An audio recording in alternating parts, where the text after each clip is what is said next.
made a quick 50 grand, that same property today, 5 years later, is worth $150,000 more than I sold it for. Yeah. Right. So leaving huge amounts of money on the table.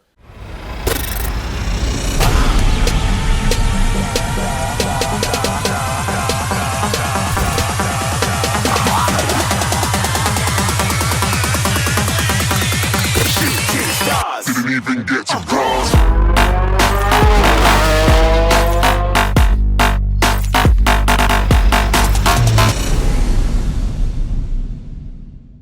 All right, Dan, let's talk about my favorite quote in real estate. Real estate isn't get rich quick, it's get rich for sure. What are your thoughts on that? I like it too. I agree.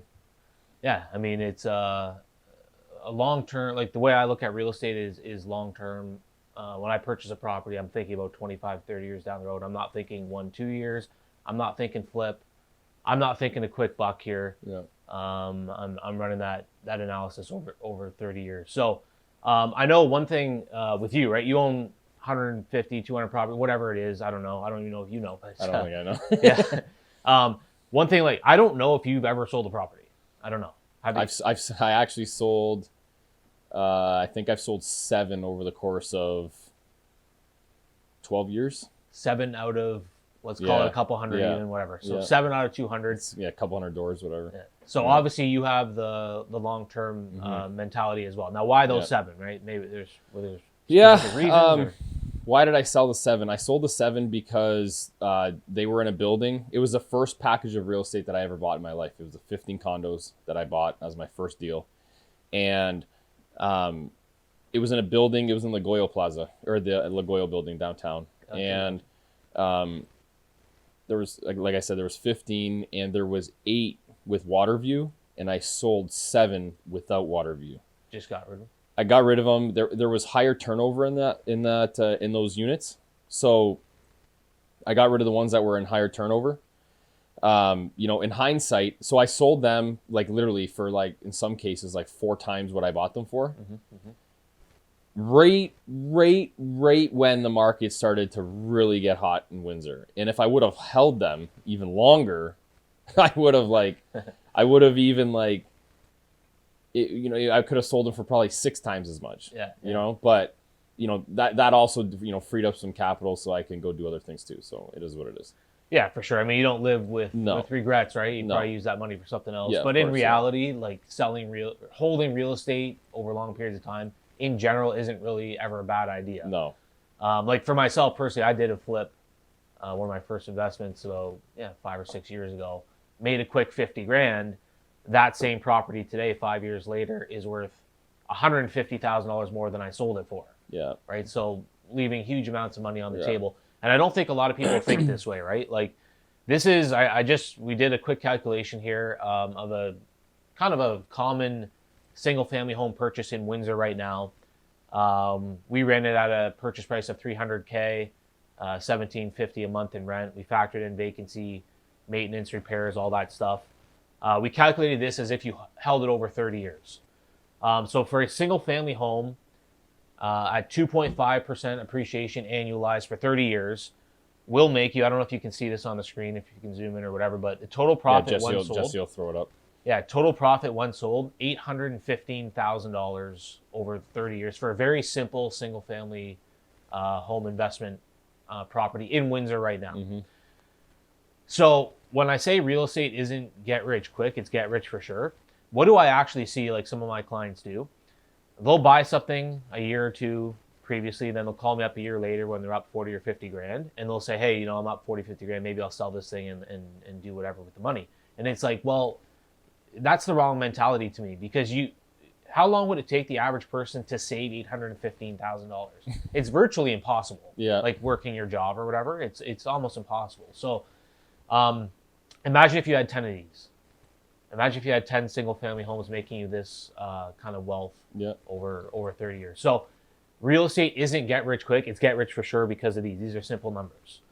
Now, what's your current game plan with your real estate, right? Like you obviously already have this mentality. Yeah. You've been buying consistently for over a decade now, rarely selling. What's your kind of long-term mentality going forward? Yeah. So I totally agree with this. I totally agree with this mentality, obviously. I guess for me personally, where I'm headed now is, it's hard to scale. Like these numbers apply and work like outrageously well for even a single family home. So from my perspective, I have a lot, like a ton of single family homes, and I wouldn't say I'm tired of buying them, but I'm ready to like really scale now. Gotcha. And for me, my problem is this market here in Windsor. It's tough to get property at scale. It really is. And there's a couple reasons for that. Number one, more than likely being that you're talking like large multi. I'm talking, right? yeah, Like 50, 20, 40, 50 units 50 plus. plus units. Yeah. 50 plus units. In Ontario, yeah. Mm-hmm. In Ontario, super low return. Yeah, super low, super crazy low returns.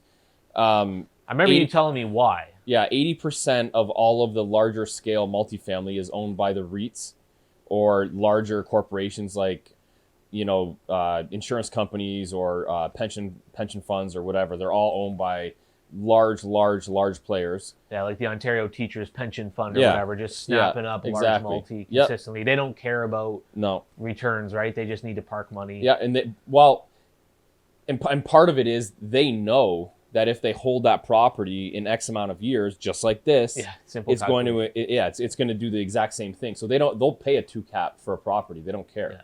And then they'll also, the REITs will pay a 2 cap for the property because they've got a ton of money sitting in a trust account from their investors. And even though their investors, even though they would, the investor would rather see like a 5% cap on a building, their money's at the same time just sitting doing nothing. It's sitting idle. So these funds have to do it, and they have to deploy it somewhere. So they're almost forced to buy that, which they always will be. They'll always be, which makes it super hard to buy the large ones. Exactly. And you're right, because money sitting in your bank account, yeah, whether you're a pension or an individual person, doesn't matter, is burning a hole. Yeah, right? exactly. You're losing to inflation every time. So for me, in my like, I guess, transition now to wanting to significantly scale the portfolios to say like thousands of units. And I'm not talking about thousands of units where I own them 50 or 5%. I'm talking about like legitimately myself owning like thousands of units, right? I can't do that with single family homes. It's going to be tough. So you probably can, and I'm not saying there's no one out there doing that, but it's going to be very difficult. The economies of scale just are not there.